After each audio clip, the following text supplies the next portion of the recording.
नमस्कार, शाम के 6 बज गए हैं। वक्त हो चुका है लोकतंत्र का। इस वक्त आप टाइम्स ऑन भारत के साथ हैं और मेरा नाम है अंकित त्यागी।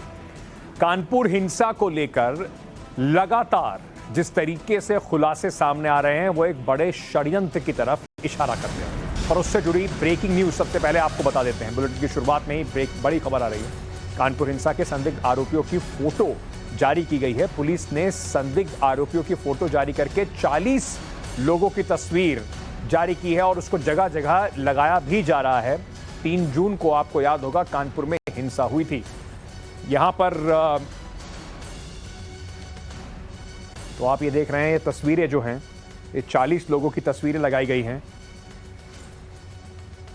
और ये जो तस्वीरें आप देख रहे हैं ये पुलिस के हिसाब से वो संदिग्ध हैं जो इस बड़े षड्यंत्र में कहीं ना कहीं शामिल थे और इन्होंने वहां पर पत्थरबाजी की और कुछ ना कुछ अहम भूमिका निभाई। ये जो तस्वीरें आप देख रहे हैं कि करके आती रहेंगी, ये ऐसे 40 तस्वीरें हैं इन लोगों की। अभी ये सब संदिग्ध हैं और इनके ऊपर पुलिस को आरोप जो है वो कोर्ट में पुलिस को साक्ष्य जुटाकर इनके ऊपर साबित करने हैं। लेकिन अभी फिलहाल ये जो आप लोग देख रहे हैं, ये देखिए, इनमें से कई लोग पत्थर मारते हुए दिखाई पड़ेंगे आपको। मतलब बिल्कुल एक्शन में है, हाथ में पत्थर लिए, पत्थर फेंकने की मुद्रा में बिल्कुल तैयार खड़े हुए हैं, ठेलों से पत्थर निकाल रहे हैं। ये 37 नंबर वाले को आप देखेंगे तो ठेले में से पत्थर निकालता हुआ दिखाई पड़ेगा। इस तरीके से पुलिस ने 40 लोगों की सूचना मांगी है। एक मोबाइल नंबर भी साथ ही साथ दिया है और कहा है कि अगर सूचना मिले तो हमें बताइए। ये लोग अहम कड़ी साबित होने वाले हैं कानपुर की जिस तरीके की घटना हुई उसकी गुत्थी सुलझाने में कि षड्यंत्र का खेल क्या था। कानपुर हिंसा के बाद पुलिस लगातार सक्रिय है। इसके साथ ही साथ जो कहानी सामने आ रही है उसमें ऐसा लगता है कि हिंसा की जो पटकथा है ये पहले से ही लिखी गई हुई थी। मतलब खेल पूरा तैयार था।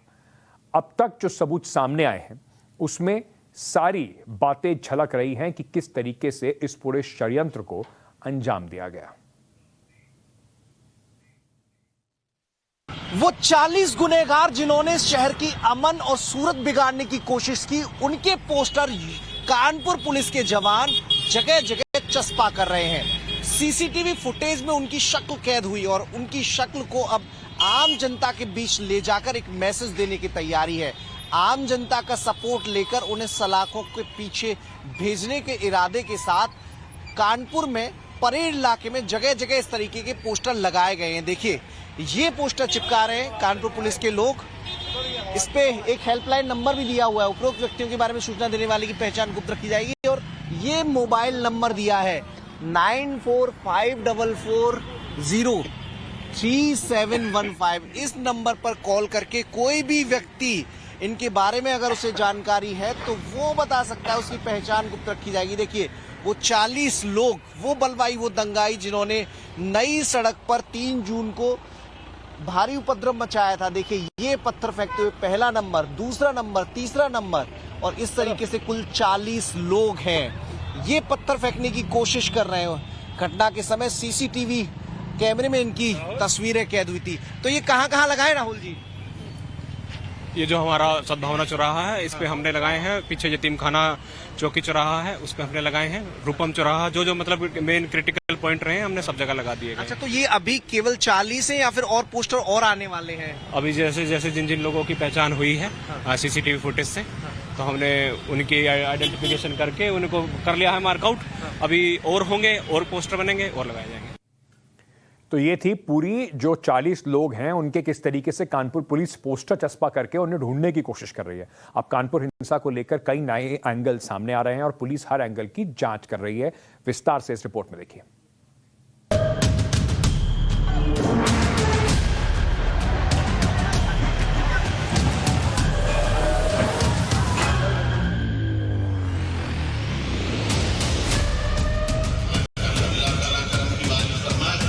कानपुर हिंसा के पीछे की साजिश की पड़ताल और लगातार सबूत इकट्ठा करने के बीच अब कानपुर की पुलिस पूरी तरह से एक्शन मोड में आ गई। कहीं जांच तेज हुई है, कहीं आरोपियों पर शिकंजा बढ़ता जा रहा है, कहीं अवैध निर्माण को लेकर जांच शुरू हो गई है, तो अब अवैध इमारतों का सर्वे शुरू कर दिया गया है। खबर तो ये है कि कानपुर में उन सभी मकानों को टारगेट कर लिया गया है जिनके ऊपर से पत्थर फेंकने की तैयारी चल रही थी। कानपुर की हिंसा की साजिश वाली कहानी किसी फिल्मी पटकथा जैसी दिखती है, बिल्कुल वैसी जैसे कि पहले से ही सब तय रहा हो। बाजार बंद कराने का मैसेज, होटल में बैठक, व्हाट्सएप ग्रुप से साजिश और पेट्रोल पंप सील। बाजार बंद कराने का मैसेज पहले से चल रहा था। जरा इस मैसेज को देखिए। इसमें कानपुर के रहमानी बाजार के बंद होने की बात लिखी है। साथ ही लिखा है कुछ देर में वीडियो सामने होगा। व्हाट्सएप ग्रुप के जिस स्क्रीनशॉट को आप देख रहे हैं उसमें कई और लोगों के मैसेज हैं और उसमें लिखा है मार्केट बंद है। अब पुलिस इस आधार पर जांच कर रही है क्योंकि इस व्हाट्सएप चैट से साफ है कि पत्थरबाजी पहले से तय थी और साजिशों का जाल पहले से बिछाया जा रहा था। हिंसा के पहले का एक और साजिश वाला वीडियो सामने आया है जो हिंसा के ठीक 2 दिन पहले का बताया जा रहा है। इसमें मास्टरमाइंड हयात जफर हाशमी दिख रहा है। यह वीडियो एक मीटिंग का है जो 3 जून का बताया जा रहा है और होटल में हयात जफर हाशमी समेत कई मुस्लिम संस्था से जुड़े लोग शामिल हैं। कहते हैं इस बैठक में धार्मिक नारेबाजी भी हुई थी और बंद को लेकर रणनीति बनाई गई थी। इस पूरे केस में पीएफआई का भी कनेक्शन है। अब कानपुर की पुलिस की जो जांच चल रही है उसमें हयात हाशमी, जावेद, सूफियान और राहिल का कनेक्शन दिख रहा है। इतना ही नहीं, पीएफआई की सहयोगी संस्था एसडीपीआई, सीएफआई, एआईआईसी और आरआईएफ की भूमिका को लेकर भी कई सवाल खड़े हो रहे हैं। हालांकि अभी तक पुख्ता तौर पर इस मामले में कोई सबूत पुलिस के हाथ नहीं लगे हैं। दूसरी तरफ हयात हाशमी का कनेक्शन सबसे खतरनाक बताया जा रहा है। हयात के 6 मोबाइल को खंगाला गया। व्हाट्सएप चैट से भी जानकारी जुटाई जा रही है। हयात लगभग 140 व्हाट्सएप ग्रुप्स में जुड़ा था। ग्रुप में 3 जून को लेकर सूचनाएं अपडेट हो रही थी। कानपुर पुलिस ने उस पेट्रोल पंप को भी सील कर दिया है जहां से पेट्रोल भराया गया। आरोपियों ने हिंसा से पहले इसी पेट्रोल पंप से बोतल में पेट्रोल लिया था जिससे आगजनी की गई। 3 जून को कानपुर में जो हिंसा हुई उसमें पेट्रोल बम का जमकर इस्तेमाल हुआ था और वो पेट्रोल बोतल में भरकर आसपास के पेट्रोल पंप से लोग खरीद कर ले गए थे। हालांकि पेट्रोल पंप पर लगा होता है कि पेट्रोल बोतल में नहीं मिलेगा, लेकिन हम लोग डिप्टी पड़ाव पर एक पेट्रोल पंप पर मौजूद हैं जिसे कल सील किया गया है। मैसर्स रामलाल एंड सन्स का ये पेट्रोल पंप है। यहाँ की सीसीटीवी फुटेज की जब जांच की गई तो उसमें सामने आया कि कई जो आसपास के इलाके के लोग हैं वो यहाँ से बोतल में पेट्रोल भरकर ले गए थे। यतीम खाना, दादा मियाँ, दलेलपुरबा, गम्मुखा का हाथा, मूलगंज, मेस्टर्न रोड, रामगोला, बिसाती बाजार, नई सड़क, रिजवी रोड, ये कुछ ऐसे इलाके हैं जहाँ के लोग अक्सर इस पेट्रोल पंप पर आकर पेट्रोल भरवाते हैं, लेकिन बोतल में पेट्रोल लेकर गए थे। पेट्रोल पंप के कर्मचारी हमारे सामने, जो आप इसी पेट्रोल पंप से हैं? जी है। तो उस दिन बड़ी संख्या में तादाद में लोग आए थे बोतल में पेट्रोल लेने। रोज ही उसी तरीके से आते हैं। आपने तो लगा भी रखा है लेकिन फिर भी दे देते हैं। तो यहाँ मानते नहीं लोग। हम लोगों ने लगा रखा है, दिखाते भी, ये भी बताते हैं कैमरे लगे हैं इसमें जो तुम कैद हो जाओगे, लेकिन लोग नहीं मानते हो तो कहा बोतल ऊपर करके दिखाने लगे, लो कैमरा बोतल देख लो मेरी। जिम्मेदारी तो आपकी है, पेट्रोल पंप वाले तो आप हैं, वो थोड़े ही हैं। तो हम लोग लड़ाई झगड़ा हो जाता है। बैठा तो अभी 1 महीने पहले किस्सा है, ये भी कर्मचारी है, बोतल में पेट्रोल न देने की वजह से झगड़ा हुआ था इनका, देख लो बैठे सामने। सिर्फ पेट्रोल पंप ही नहीं, उन मकानों को टारगेट किया जा रहा है जहां से 3 जून को पथराव हो रहा था। प्रशासन की ओर से इसका सर्वे किया जा रहा है। नई सड़क पर हुए बवाल के बाद कानपुर डेवलपमेंट अथॉरिटी जाग उठी है। अब ऐसी इमारतों की जांच की जा रही है जो अवैध रूप से बनी हुई है, जो 50 से 60 वर्ग मीटर में 5-5 मंजिला इमारत बनाकर खड़ी कर ली गई हैं। पहले केडीए की तरफ से नोटिस भी थमाए गए थे, लेकिन मिलीभगत के चलते नोटिस देकर केडीए के अधिकारी सोते रहे। अब जब ये बवाल हुआ, इन इमारतों से पत्थर बरसाए गए। बलवाई इन इमारतों पर चढ़कर इसका इस्तेमाल पुलिस और एक पक्ष पर पत्थर बरसाने में करते रहे। अब उसके बाद केडीए के अधिकारी नींद से जागे हैं। अब ऐसी इमारतों की लिस्ट बनाई जा रही है। हम लोग यतीम खाने पर मौजूद हैं। यतीम खाने के आसपास कई इमारत ऐसी हैं जो बहुत सक्रिय हैं और लेकिन 5-5 मंजिला उन इमारतों को बना लिया गया है। इन इमारतों की परमिशन भी नहीं ली गई, क्योंकि नियम के मुताबिक अगर आप इतनी बहुमंजिला इमारत बनाते हैं तो उसकी अनुमति केडीए से अनिवार्य रूप से लेनी होती है। अनुमान है कि अवैध रूप से बनाई गई बिल्डिंग्स पर बुलडोजर चलेगा और ये सब उससे पहले की तैयारी है। दूसरी तरफ कानपुर पुलिस लगातार लोगों को गिरफ्तार कर रही है जिनका इस केस से कनेक्शन दिख रहा है। पुलिस का कहना है कि अब तक 38 लोगों की गिरफ्तारी हो चुकी है। सबसे आखिर में 9 लोगों को पुलिस ने गिरफ्तार किया है। आगे की विधिक कार्यवाही की जाएगी। पहचानने का, उनको आइडेंटिफाई करने का, फोटोग्राफ्स वीडियोग्राफ्स को एनालाइज करने का क्रम जारी है और ऐसे जो भी लोग हैं जिन्होंने इस प्रकार की घटना की और जिन्होंने शहर के अमन चैन को, शहर के माहौल को खराब किया, उनके खिलाफ कानूनी कार्यवाही जारी है और पूरी तरह से की जाएगी। पुलिस पहले पहचान पर जोर दे रही है, फिर एक एक करके सबके पोस्टर चिपकाए जाएंगे ताकि पुलिस की टीम आरोपियों पर जल्द से जल्द पहुंच पाए। हमारा काम है सबसे पहले सबको पहचान लेना। अभी हमने कोई पोस्टर जारी नहीं किया है। अभी हमने अपने पास सारे फोटोग्राफ्स रखे हैं और अपने सोर्सेज से और अलग जो सिस्टर एजेंसीज हैं, आईबी है, हमारे जो है डिफरेंट सिस्टर एजेंसीज हैं, इंटेलिजेंस एजेंसीज हैं, उनके लोग हैं, तो हम जो भी यहाँ पे स्थानीय स्तर पे विभिन्न अभिसूचना इकाइयाँ हैं, हमारे अपने लोग हैं, सबके माध्यम से हम इन फोटोग्राफ्स का आइडेंटिफिकेशन करा रहे हैं। कानपुर पुलिस इस मामले में पूरी तरह से सतर्कता बरत रही है। साथ ही इस केस में तमाम संदिग्धों को जल्द से जल्द पकड़ने की कोशिश में जुटी है। Manish Yadav, Kanpur, times now, Navbharat. फटाफट मनीष के पास चलते हैं और उनसे जानकारी ले लेते हैं कि अब तक पुलिस ने इसमें करा क्या है। संदिग्धों की फोटो जारी करी है, संदिग्ध लोगों की, जिसको कानपुर पुलिस तलाश कर रही है। अभी और क्या क्या कार्रवाई की गई है कानपुर पुलिस द्वारा, क्या क्या पड़ताल में सामने आया है?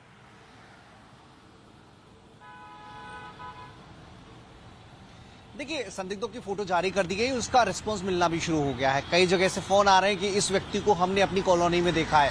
परेड इलाका चूंकि बहुत बड़ा है और माइनॉरिटी बहुल इलाका है, सकरी गलियां हैं, तो फोन आना शुरू हो गए। पुलिस इस हिसाब से जल्दी इन 40 में से ज्यादातर आरोपियों को गिरफ्तार कर लेगी। पहला इनपुट। दूसरा, जो एसआईटी की 4 एसआईटी गठित की गई थी, जिसमें से एक जांच कर रही थी पीएफआई कनेक्शन की। हालांकि इसकी विवेचना जारी है। अभी इसमें बहुत कुछ जानकारी साझा करने को यूपी पुलिस तैयार नहीं है, लेकिन इनकी फंडिंग को लेकर, इनके अकाउंट डिटेल को लेकर, इनके जो सोशल मीडिया अकाउंट है उनमें जो बाहरी लोगों से चैट हो रही है, उनको लेकर पुलिस लगातार पड़ताल कर रही है। तीसरा, जो हिंसा का मामला है, इसकी विवेचना भी लगातार की जा रही है।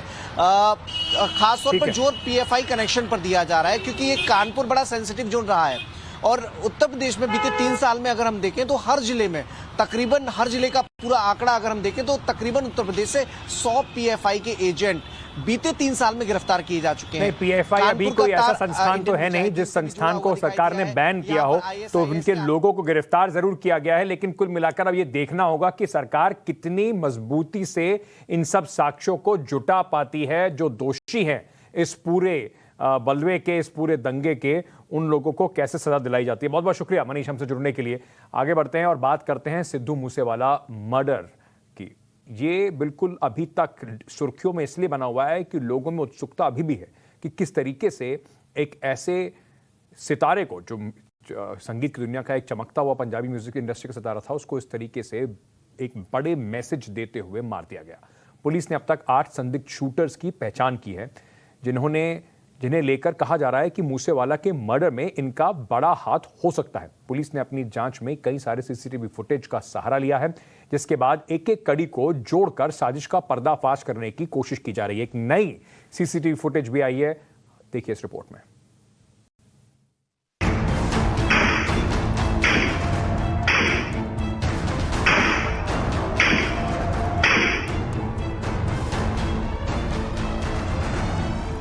पंजाबी सिंगर सिद्धू मूसेवाला की मौत के पीछे की साजिश के ऊपर से अब धीरे धीरे पर्दा हटता जा रहा है। जांच की आंच तेज हुई तो पता चला कि साजिशों के तार और इसके पीछे के गुनहगार सबकी पहचान खुलने लगी। सबसे पहले इस केस से जुड़े वो सीसीटीवी देखिए, जिसमें एक लड़का मूसेवाला के साथ सेल्फी ले रहा है। कहा जा रहा है कि जो लड़का सेल्फी ले रहा है, असल में उसी ने आगे जानकारी दी कि मूसेवाला अकेले निकला है और उसके साथ सुरक्षा कर्मी भी नहीं।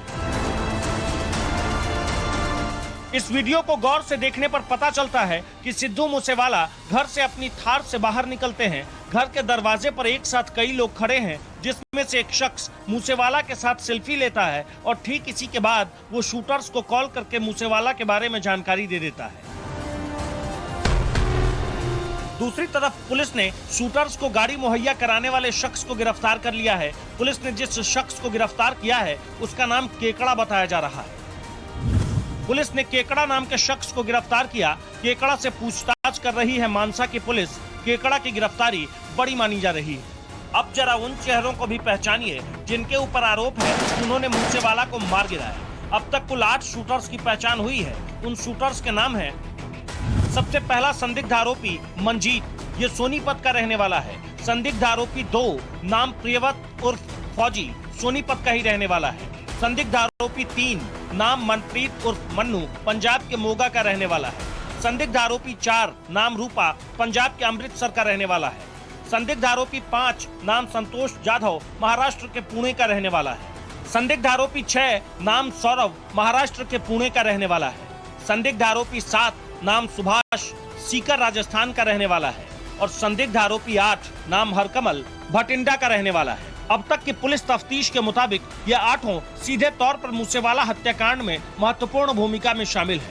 आरोपी प्रियव्रत को लेकर हरियाणा पुलिस ने 25,000 का इनाम भी जारी किया है। पुलिस को इस गैंगस्टर की तलाश क्यों है, अब वो भी जान लीजिए। दरअसल प्रियव्रत और फौजी और उसका शार्प शूटर अंकित का हरियाणा के फतेहाबाद से एक वीडियो सामने आया था, जिसमें वो बोलेरो कार में पेट्रोल पंप पर तेल भराते दिखे थे। पुलिस के मुताबिक ये वही बोलेरो है जिसे पंजाब के मानसा में सिद्धू मूसेवाला हत्याकांड में इस्तेमाल किया गया था। पुलिस को ये बड़ी लीड मिलते ही गैंगस्टर प्रियव्रत की तलाश दिन रात की जा रही है। इसी बीच दिल्ली पुलिस भी मूसेवाला केस को लेकर अपने तफ्तीश में जुटी है। पुलिस को सूचना मिली कि सिद्धू मूसेवाला की हत्या से जुड़े शूटर्स नेपाल में हैं और उन शूटर्स को पकड़ने के लिए दिल्ली पुलिस की एक टीम नेपाल पहुंच चुकी है। जिन शूटरों को संदिग्ध माना जा रहा है, उनमें से कोई महाराष्ट्र का है तो कोई राजस्थान का, कोई पंजाब का है तो कोई हरियाणा का। मतलब ये कि सिद्धू मूसेवाला को मारने के लिए जो प्लानिंग की गई थी वो बड़े स्तर की प्लानिंग थी। संदिग्धों को पकड़ने के लिए पुलिस की 1 दर्जन से ज्यादा टीम जुटी हुई है। पंजाब, हरियाणा और राजस्थान में लगातार छापेमारी चल रही है, तो उन गाड़ियों के बारे में भी जानकारी जुटाई जा रही है जिसका इस्तेमाल मर्डर के दौरान किया गया। पुलिस के मुताबिक जो 2 गाड़ियां इस हत्याकांड में शामिल थी, उसमें से एक बोलेरो में हरियाणा के बदमाश सवार थे, कोरोला में पंजाब के बदमाश सवार थे। कई दिन तक मूसेवाला की रेकी की गई। मूसेवाला के घर के पास के CCTV खंगाले जा रहे हैं। सूत्र बताते हैं कि मर्डर की प्लानिंग एक दिन की थी ही नहीं, कई दिन तक रेकी हुई। कुछ खबर देने वाले लोग लगाए गए ताकि मर्डर करने वालों का निशाना खराब ना हो। इतना ही नहीं, पुलिस को सिद्धू के घर के आसपास के और CCTV मिले हैं जिसमें कोरोला और बोलेरो नजर आ रही है। बेशक मूसेवाला हत्याकांड के बाद पंजाब की पुलिस बहुत तेजी दिखा रही है, लेकिन मर्डर के मामले में पुलिस की चुप्पी कई तरह से सवाल खड़े कर रही है। साथ ही अब तक पुलिस साफ नहीं कर पाई है कि हत्याकांड के तार कहां से जुड़े हैं। Bureau report, times now Navbharat. अब कल इस पर राहुल गांधी जब पहुंचेंगे, क्योंकि कांग्रेस के नेता थे सिद्धू मूसेवाला, उन्होंने चुनाव भी लड़ा था, कल उनसे मिलने राहुल गांधी भी वहां पर जा रहे हैं। आपको याद होगा संगरूर में चुनाव भी आने वाला है। कई तरह से सुगबुगाहट है कि सिद्धू मूसेवाला के पिता को शायद एक ऑपोजिशन के कैंडिडेट के तौर पर यूनानिमसली, यानी कि सब लोग मिलकर खड़ा करें। राजनीति अपनी जगह है, पुलिस की इन्वेस्टिगेशन अपनी जगह। आते हैं दिल्ली की ओर, जहां पर आम आदमी पार्टी के नेता और दिल्ली सरकार में मंत्री सत्येंद्र जैन की जो मुश्किलें हैं वो अभी भी कम नहीं हो रही हैं। सत्येंद्र जैन के घर पर आज और उसके साथ साथ 7 ठिकानों पर इन्फोर्समेंट डायरेक्टरेट ने छापेमारी की। करीब 7 घंटे तक छापेमारी चलती रही। इस दौरान क्या क्या हुआ, इस रिपोर्ट में देखिए।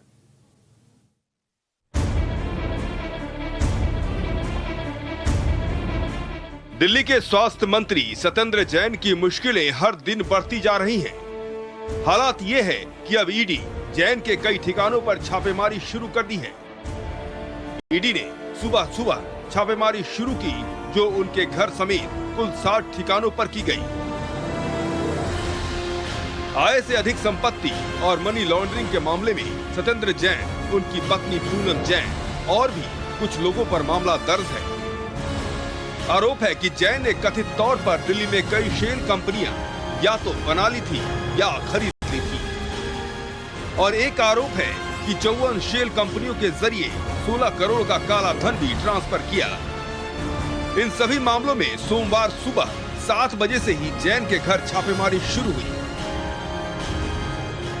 दिल्ली सरकार के स्वास्थ्य मंत्री सत्येंद्र जैन के घर पर आज सुबह तड़के से ही ईडी की रेड चल रही है। हालांकि सत्येंद्र जैन 9 जून तक इस वक्त ईडी की कस्टडी में है, पर उनके घर पर इस वक्त लगातार वो जो पूछताछ चल रही है वो मनी लॉन्ड्रिंग के मामले को लेकर, जिस मामले में सत्येंद्र जैन को खुद ईडी ने अपनी गिरफ्त में रखा हुआ है, और उसी के लेकर अब आगे जो पड़ाव हैं वो चल रहे हैं। और इस वक्त आज सुबह से ही ईडी की टीम जो थी वो सत्येंद्र जैन के घर पर पहुंची, और माना जा रहा है कि बहुत से ऐसी कुछ चीजें हैं, खासकर कि वो इलेक्ट्रॉनिक इक्विपमेंट्स हैं जिसमें इस वक्त खोजने की कोशिश की जा रही है कुछ ना कुछ मिल पाए, क्योंकि लगातार वो पूछताछ तो जारी है, लेकिन अभी भी उन सबूतों को, यानी कि वो जो मनी लॉन्ड्रिंग का केस है, वो शेल कंपनीज बनाने का जो मामला था, लगातार उस पर आगे किस तरह से कार्रवाई की जाए, यानी कि कुछ सवाल ऐसे पूछे जा सकें उन चीजों से लेकर, अगर वो इलेक्ट्रॉनिक इक्विपमेंट्स में कुछ चीजें मिलती हैं तो उसके बारे में पूछताछ की जा सके, क्योंकि 9 जून तक सत्येंद्र जैन इस वक्त ईडी के पास ही रहने वाले हैं, उनके पास ही गिरफ्तार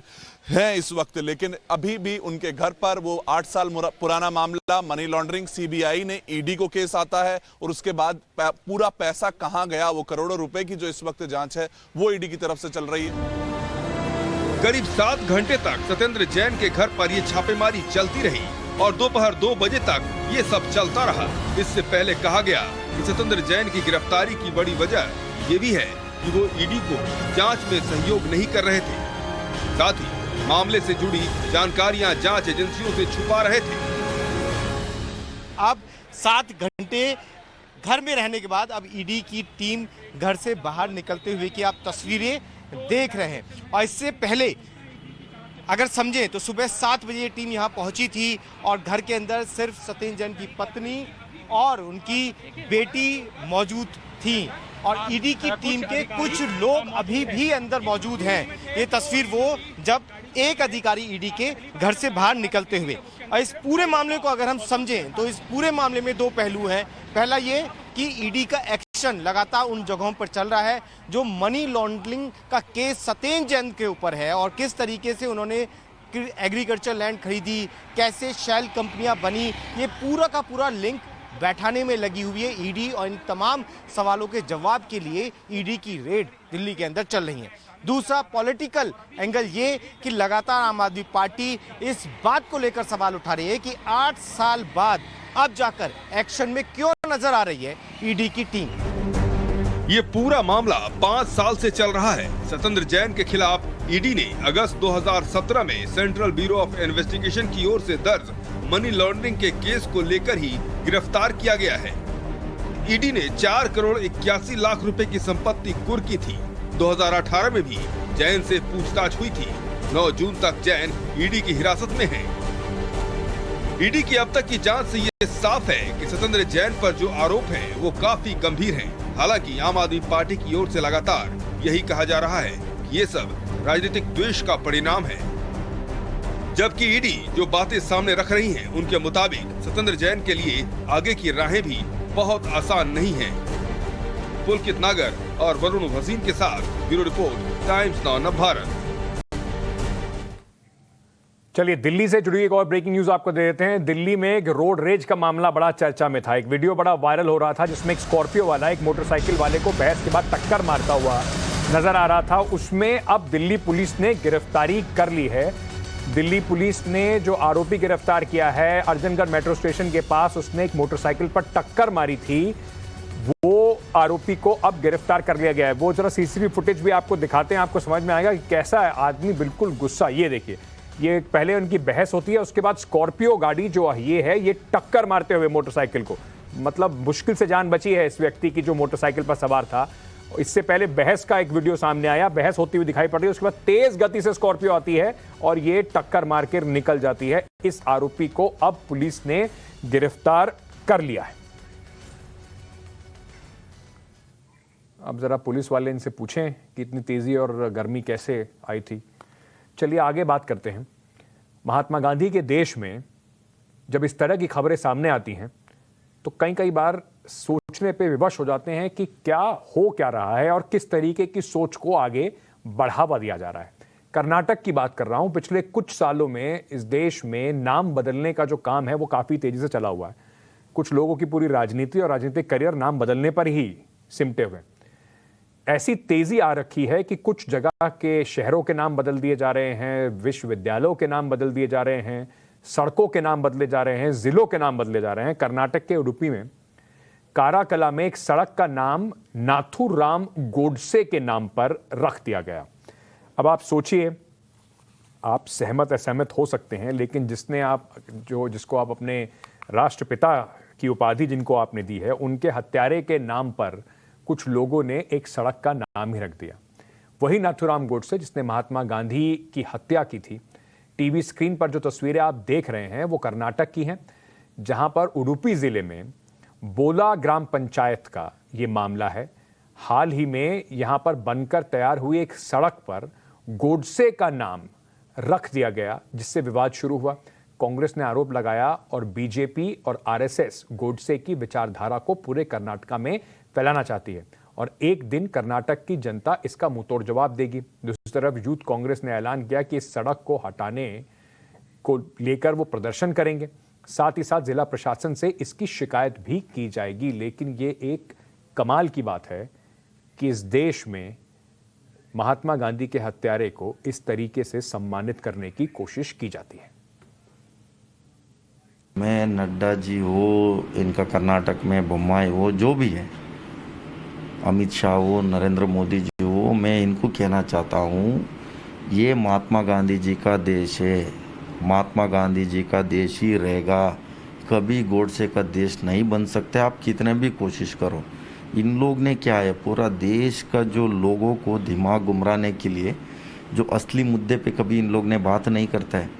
हर बार इशू लेके आते हैं, एक बार मुसलमान पे लेके आते हैं, एक बार टेक्स्ट बुक पे लेके आते हैं, एक बार और रिजाब का, तमाम ऐसे इश्यूज पे लेके आके कहीं ना कहीं लोगों को ये करना चाह रहे हैं। जो नाथुराम गोडसे का नाम रखा है, ये इतनी गलत डिसीजन इन लोग ने किया है। कहीं ना कहीं ये सरकार बिल्कुल निकम्मी सरकार है। ना ऐसा है ना कि दिल में गोडसे, जबान पे गांधी, यही तो है। दिल में गोडसे, जबान पे बाबा साहब अंबेडकर, दिल में गोडसे, जबान पर ज्योतिराव फूले। ये सर बीजेपी, हाँ, पूरे सांग बीजेपी सब है इसमें। चलिए, तो ये एक खबर है। उम्मीद करते हैं कर्नाटक की सरकार इसका संज्ञान जरूर लेगी। अब चलते हैं अपनी स्पेशल रिपोर्ट की तरफ। आज की जो स्पेशल रिपोर्ट है वो फिर से आपको वापस वाराणसी ले जाएगी। ज्ञानवापी का जो रण है, बल्कि वहां पर एक नया रण शुरू हो चुका है। इस बार धर्मगुरु जो हैं, हिंदू धर्मगुरु, वो हठ योग अपना लिया है उन्होंने। उनका आमरण अनशन जारी है और जो कुल मिलाकर कई ऐसे धर्मगुरु हैं जो अब कार सेवा की बात भी कर रहे हैं। खबर क्या है आपको बताते हैं।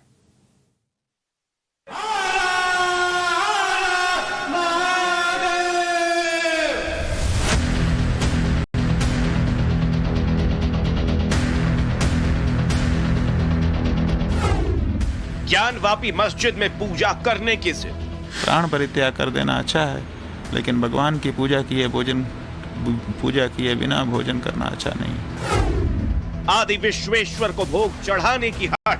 भगवान त्रिलोचन को पूजे बिना भोजन करने से अच्छा है प्राण का परित्याग हो जाए या सिर कट जाए। पूजा नहीं करने दिया गया तो जान दे दे। बिना भोजन किए प्राण परित्याग कर देना अच्छा है, बिना पूजन किए भोजन करने अच्छा नहीं है। ज्ञानवापी की एक लड़ाई कोर्ट में तो दूसरी मठ। गुरुजी के लिए तो भगवान भूखे, लेकिन हमारे लिए तो हमारे गुरुजी भी भूखे हैं, हमारे भगवान भी भूखे हैं। क्या कोर्ट के फैसले से पहले ही ज्ञानवापी का फैसला हो गया?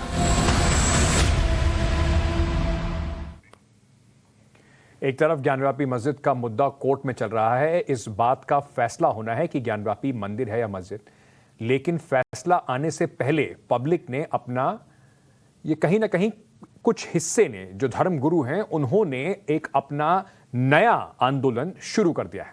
ज्ञानवापी में मिली आकृति को शिवलिंग मानकर उसकी पूजा के मांग शुरू हो गई है। वाराणसी के स्वामी अब विष्णुनंद इस मांग को लेकर अनशन पर बैठ गए हैं। 3 दिन में से उन्होंने अन्न जल त्याग दिया है और इस मांग पर लगे हुए हैं कि पहले उन्हें वहां पर पूजा अर्चना करने का, ज्ञानव्यापी के अंदर जिसको वो शिवलिंग मांग रहे हैं, कथित तौर पर शिवलिंग जिसको वो मान रहे हैं, उसमें उन्हें पूजा करने की अनुमति दी जाए। लेकिन सवाल अब यही होता है कि ज्ञानव्यापी में मिली आकृति, जिसको अभी तक शिवलिंग या फवारा, इस पूरे विवाद को कहीं ना कहीं किसी दिशा में ले नहीं जाया गया है, उसकी कोई अभी मान्यता नहीं है, कोर्ट को यह तय करना है उसमें क्या इस तरीके से दबाव बनाने से मामला और स्थिति कहीं बिगड़ रही है।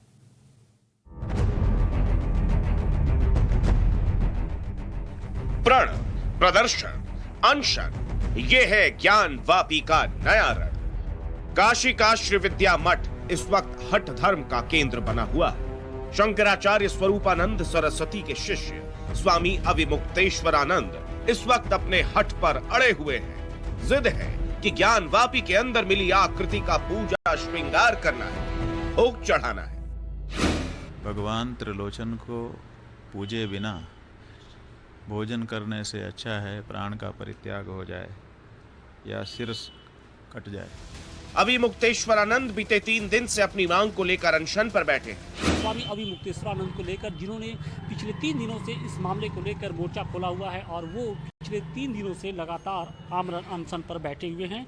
इस वक्त मैं उनके आश्रम विद्या मठ के बाहर मौजूद हूं और वहां की आपको तस्वीरें दिखाने की कोशिश करता हूं कि यहां पर आज भी लगातार 3 दिनों से पुलिस का पहरा लगातार कड़ा है। यहां पर आप देख सकते हैं कि पुलिस लगातार यहां पर मुस्तैद है कि पिछले 3 दिनों से लगातार अविमुक्तेश्वरानंद जी लगातार आमरण अनशन पर है और अब धीरे धीरे जो उनकी सेहत है वो लगातार बिगड़ती हुई जा रही है। अब से कुछ देर पहले जो मेडिकल टीम है वो भी यहाँ पर पहुँची हुई थी और बाकायदे यहाँ पर हेल्थ चेकअप किया गया। आप देख सकते हैं कि बाबा के यहाँ भक्त हैं और लगातार अपने तरीके से उन्हें इलाज की दिया जा रहा है।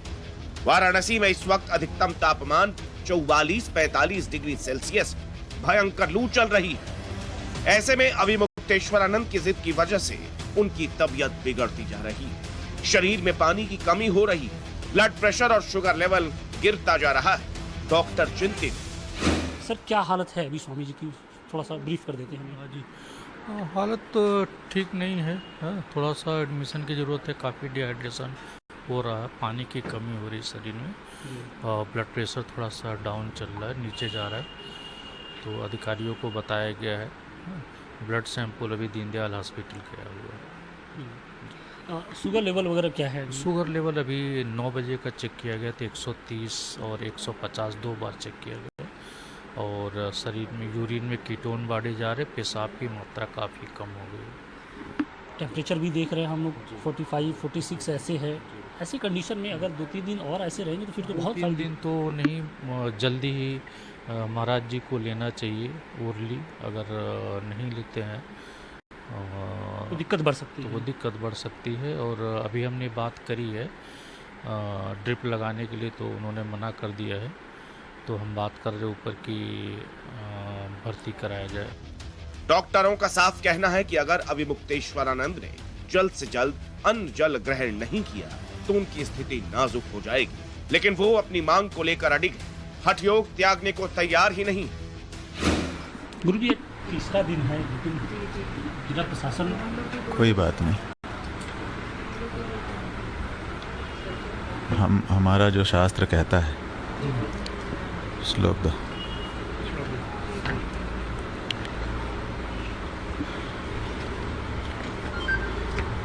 वरम प्राण परित्यागः शिरसो वापि कर्तनम नत्व संपूज्य मुंजीत भगवंतम त्रिलोचनम। भगवान त्रिलोचन को पूजे बिना भोजन करने से अच्छा है प्राण का परित्याग हो जाए या सिर कट जाए, ये शास्त्र कह रहा है। हम शास्त्र को मान करके जीवन जीने वाले लोग हैं। जब शास्त्र ये कह रहा है, हम बिना उनकी पूजा किए कैसे खा लें? ज्ञानवापी में मिली आकृति शिवलिंग है या फव्वारा, ये तो मामला अभी भी कोर्ट के अधीन है। ज्ञानवापी परिसर में पूजा करने की अनुमति मिलेगी या नहीं, ये मामला भी कोर्ट में है। लेकिन अभिमुक्तेश्वरानंद ये मानकर बैठे हैं कि ज्ञानवापी में महादेव का वास है और वो शिवलिंग को भोग लगाने की जिद पर अड़ गए। जब कोर्ट ने कमिश्नर की आख्या में ये पाया कि महाशिवलिंग है, तो कोर्ट को उसकी व्यवस्था बनाते समय पूजा की व्यवस्था बनानी चाहिए थी। कोर्ट को पता होना चाहिए था कि शिवलिंग में प्राण होते हैं, लेकिन कोर्ट ने इस बारे में ध्यान ही नहीं दिया। CRPF उसकी सुरक्षा करे, सील कर दिया जाए, ये सब आदेश पारित किया जाता है, लेकिन उसमें प्राण हैं, भोजन की भी व्यवस्था साथ में कर दी जाए। हमारे देवता का भी भोजन जरूरी है, उनको स्नान जरूरी है। इस बारे में हमारे जज को कहाँ ख्याल आता है?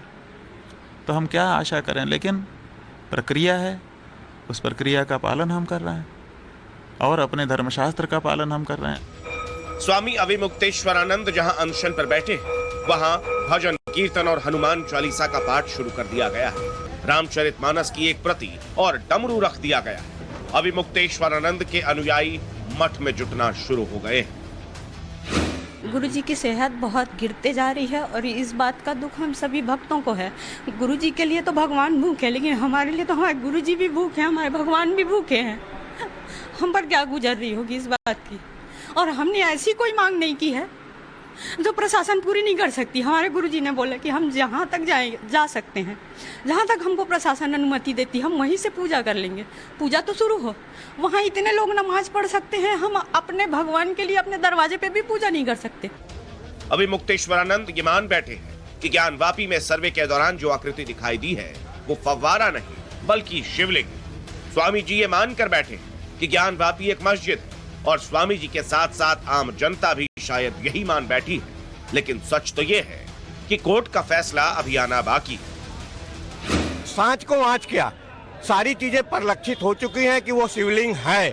अभी तक जो मुस्लिम आक्रांताओं ने बार बार तोड़ा, बार बार वो किया, मगर आज हिंदू जनमानस भी जागृत हो चुका है और निश्चित तौर से वो हमारा मंदिर है, रहा और आगे भी रहेगा। और हमें वो प्रसाद के रूप में बाबा विश्वनाथ हम लोगों को दर्शन देंगे, मिलेंगे।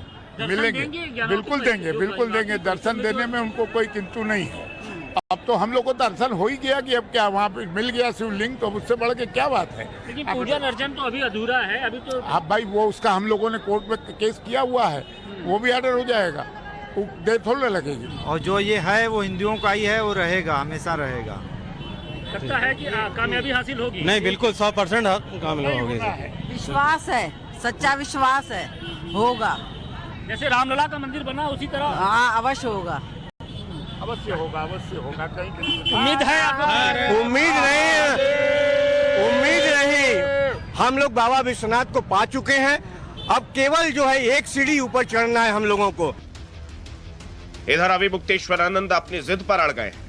कोर्ट अपनी प्रक्रिया के हिसाब से चल रही है। ज्ञानवापी से जुड़ा विवाद हर दिन नया मोड़ लेता जा रहा है, तो वहीं दूसरी तरफ बाबा विश्वनाथ के दरबार पर भक्तों का तांता लगा है। जब से ज्ञानवापी विवाद शुरू हुआ है, काशी विश्वनाथ मंदिर में भक्तों की इतनी भीड़ जुटने लगी कि मंदिर परिसर के बाहर कई किलोमीटर की लाइन लगनी शुरू हो गई।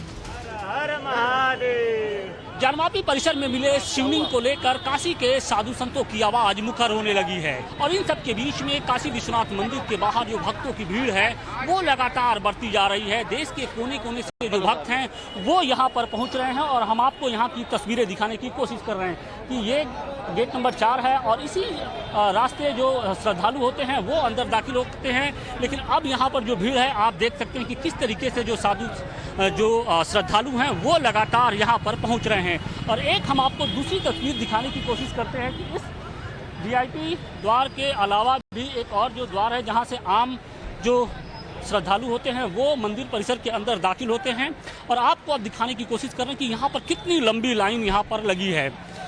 आमतौर पे जो ऐसी तस्वीरें होती हैं हम देखते हैं वो सावन के महीने में ही होती है, जब सावन के महीने में जो श्रद्धालु होते हैं वो यहाँ पर दर्शन पूजन के लिए उमड़ते हैं। लेकिन अब आप देखिए कि काशी विश्वनाथ मंदिर के बाहर किस तरीके से यहाँ पर लंबी लाइन लगी है। यहाँ पर देश के सिर्फ कोने कोने से जो श्रद्धालु हैं, भक्त हैं, वो यहाँ पर दर्शन पूजन के लिए पहुँच रहे हैं। स्थानीय लोगों से अगर हमने बात करने की कोशिश की तो उन्होंने ये कहा कि आमतौर पे जो ये भीड़ होती है वो सावन के महीने में ही दिखाई पड़ती है, लेकिन अब ऐसी भीड़ पिछले 1 से 2 महीने के दौरान लगातार देखने को मिल रही है। खास तरीके से जब से ज्ञानवापी का जो प्रकरण है वो सामने आया है, सुर्खियों में आया है, और उसके बाद से यहाँ पर जो भीड़ है वो लगती हुई दिखाई पड़ रही है। तो निश्चित तौर पे जो ज्ञानवापी परिसर का जो रहस्य है उसे जानने और समझने के लिए जो देश के कोने कोने से जो श्रद्धालु हैं, जो लोग हैं, जो बाबा के भक्त हैं, वो अब यहाँ पर पहुँच रहे हैं।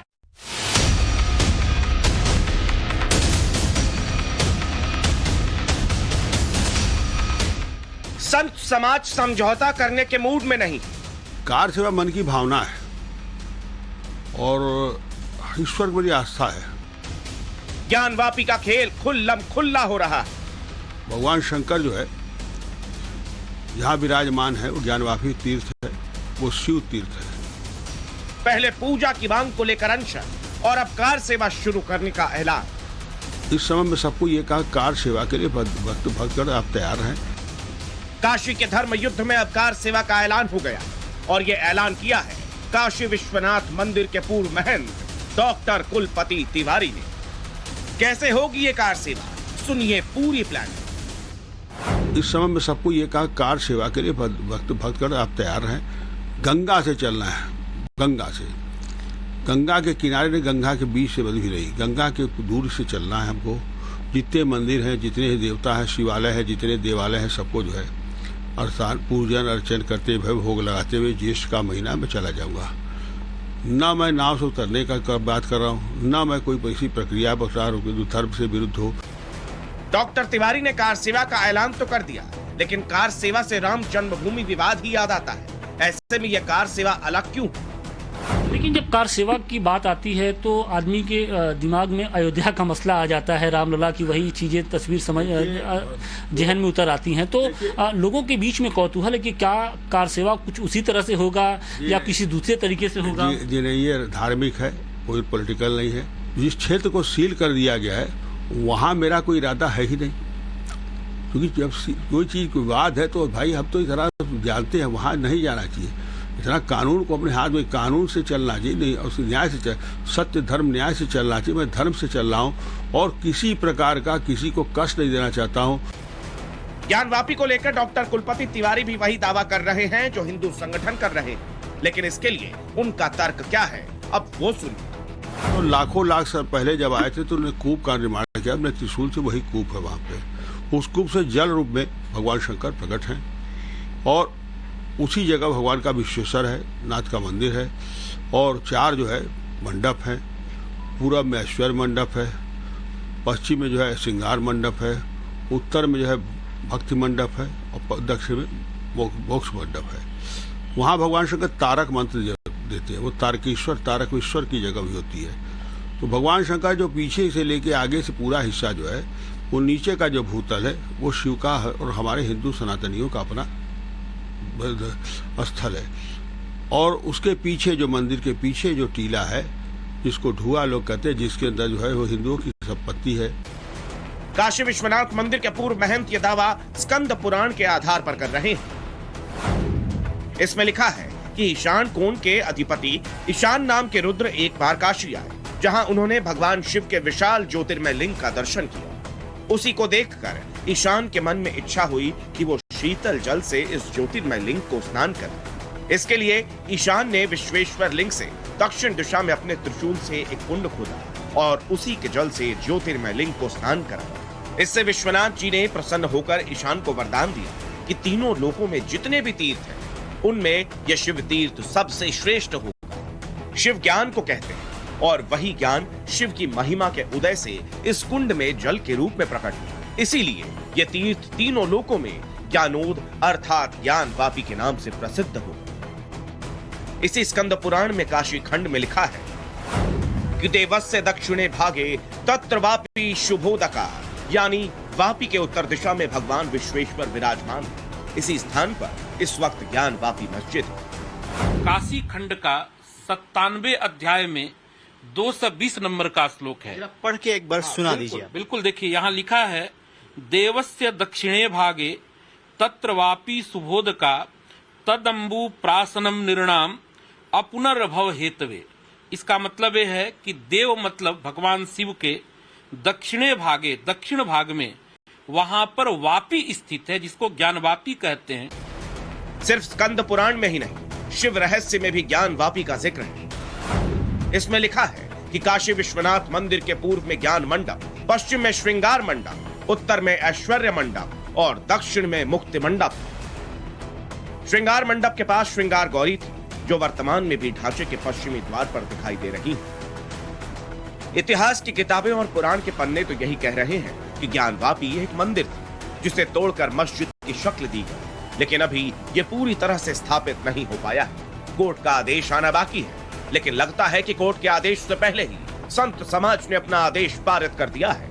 ज्ञान वापी को मंदिर घोषित कर दिया गया है। इसीलिए कोई भगवान के श्रृंगार की मांग कर रहा है, कोई पूजा करने की अनुमति मांग रहा है, कोई भोग लगाने पर अड़ा हुआ है, तो कोई कार सेवा का ऐलान कर रहा है। टाइम्स नाउ नव भारत के लिए वाराणसी से आशुतोष सिंह की स्पेशल रिपोर्ट।